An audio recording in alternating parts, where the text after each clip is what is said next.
Siya ni Imelda Gumintong, 70 years old.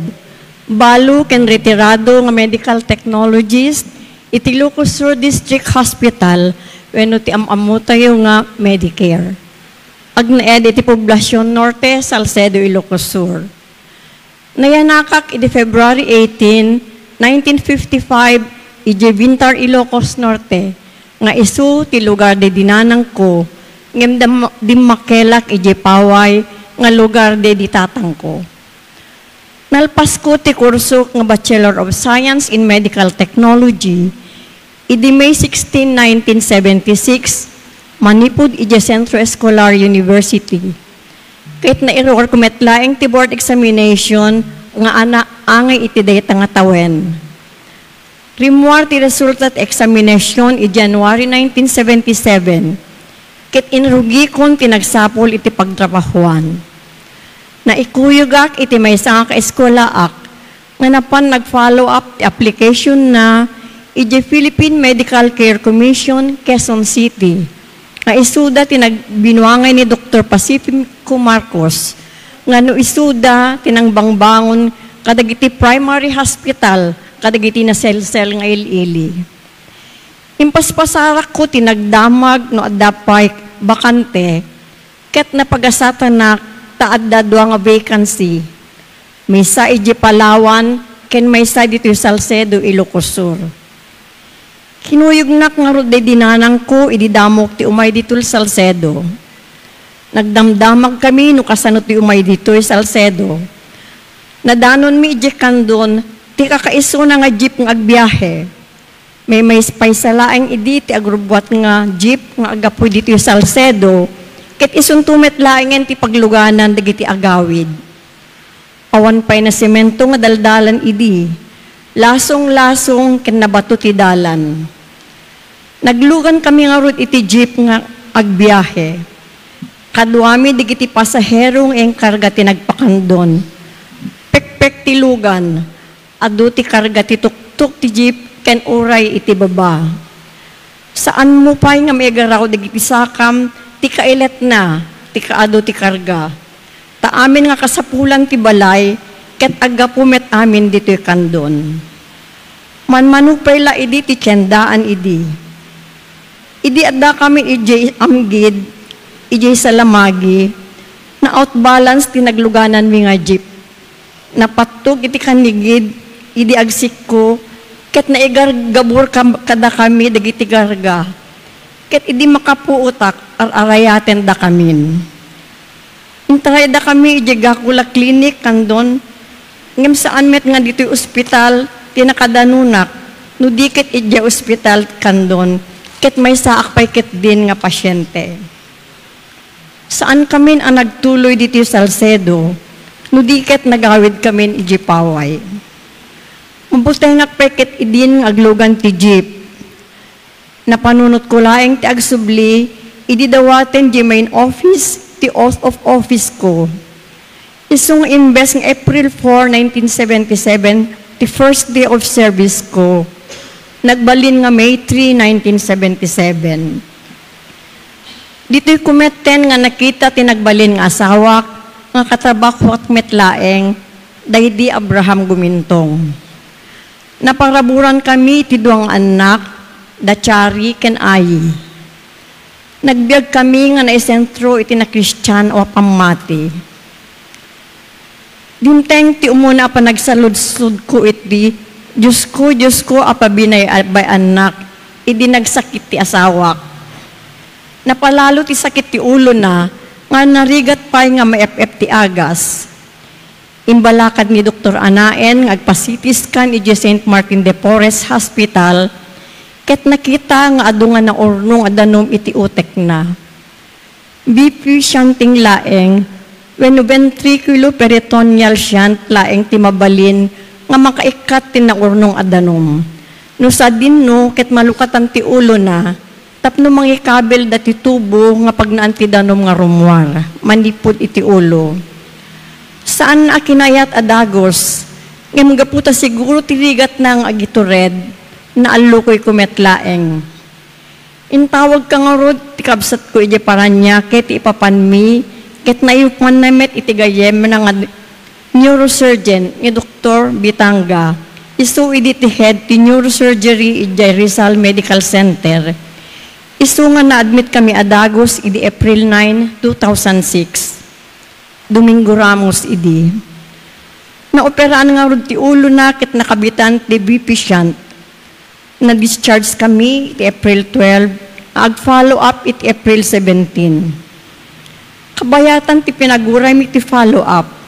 Saan anak sayan ti sakit ti ulo na. Isu nga ini-advise ti doktor nga ipa-MRI mi. Nakita nga addamas, penubukol iti utek na, ket nga masapul nga maikat. Nagdesisyon ako nga dagos nga ipaikat, uray saan ko pa yen kung konsulta ti siya sinuman. Insublimi nga rod iti Rizal Medical Center iti April 17. Naoperaan ti ulo na iti mekadwa a beses iti April 20. Ket na ipabiopsy ti naala abukol iti St. Luke's Hospital iti April 12. Diyak makauni iti nabasak ti resultat nga metastatic mucinous adenocarcinoma wenno iti ababaapan na o kanser ti utek. Diyos ko, apay nga isupay na saludsod ko.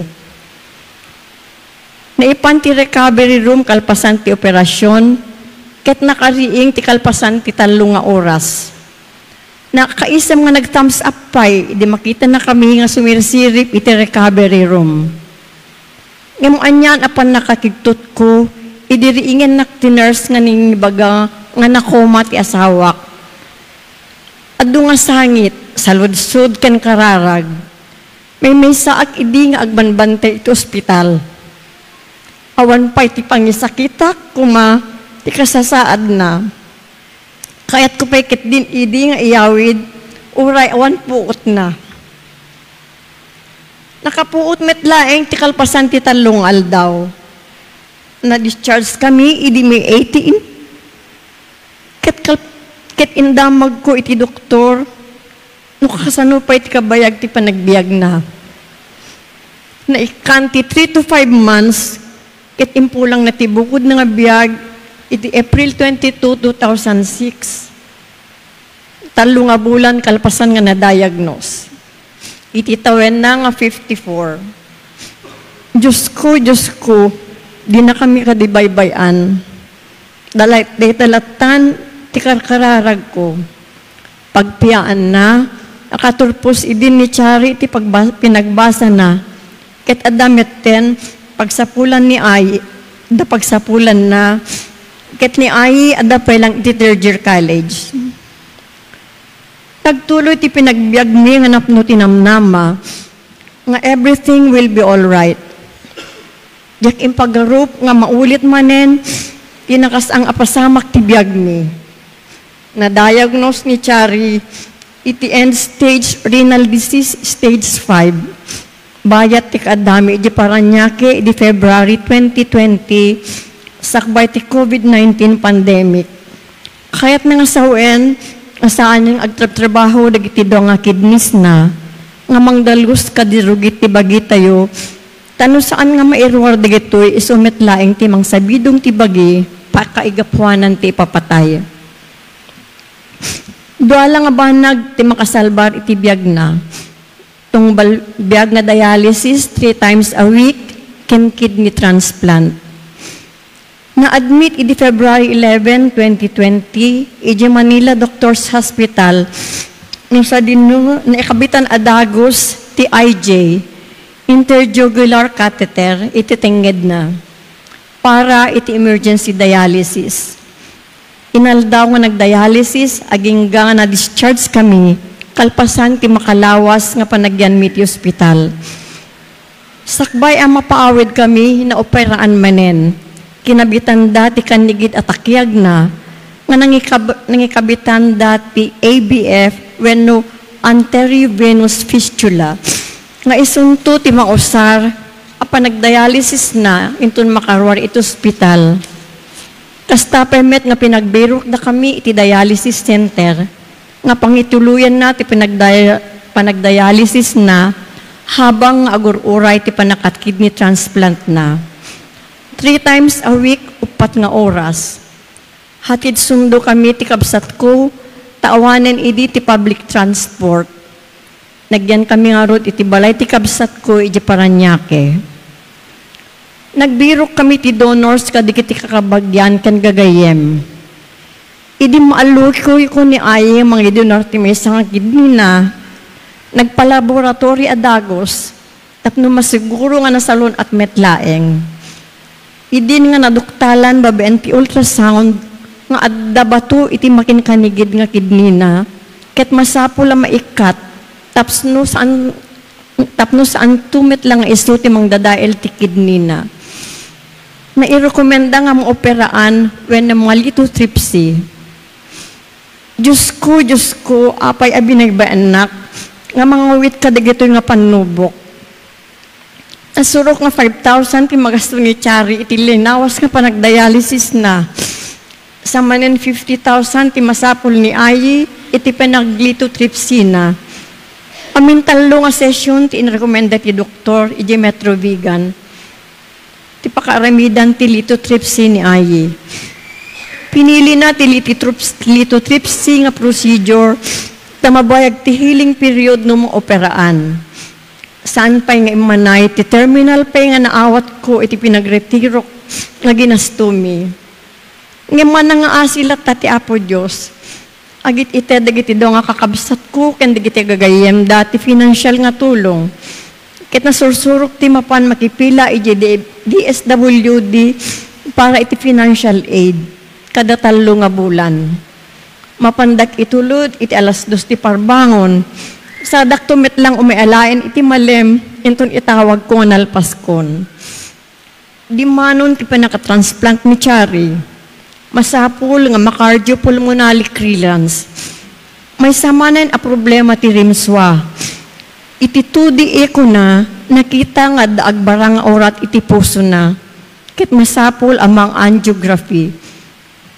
Na-admit kami manen iti PGH iti June 23, 2021. Ket naaramid ti angiography santo na sarunuti angioplasty. Ket nakabitan iti 2 nga stent nga mangpalawa kadagiti urat nga nailet. 2 to 3 months manen ti recovery period na. Sakbay ti operasyon, masapul ang maiplastar ti 1.8 million pesos nga magasto ti panakaoperana ti kidney transplant. Naggidaw kami ti financial help kadagiti kakabagyan kan gagayem, babaen ti social media, text messaging.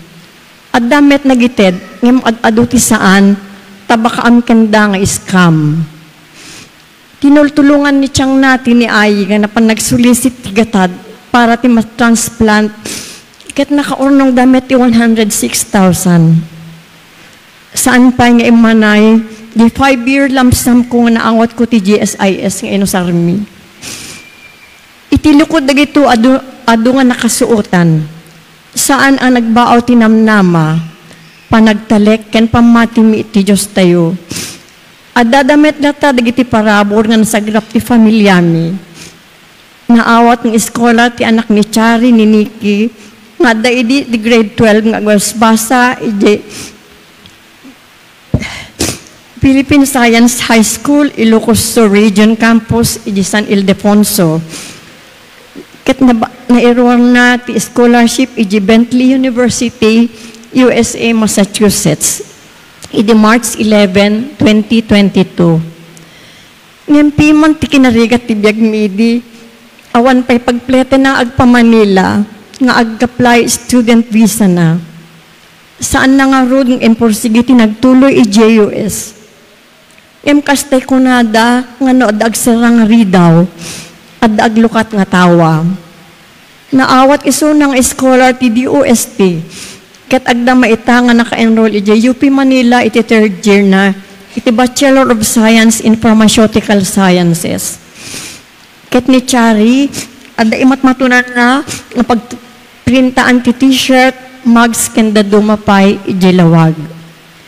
Ni Ayi ken ti pamilya na ti kadwak iti balay, ket agtrabaho met iti Medicare. Makipakita, nga danamnama, iti tunggal pa nakasuot. Babaen tinapasnek akarkararag, kinaoneg apamati. Ita, saanen a Diyos ko, apa ibinaybay anak ti saludsud ko, no diket pinagkararag ko iti, Diyos ko, di na kami kadibaybayan. Amen.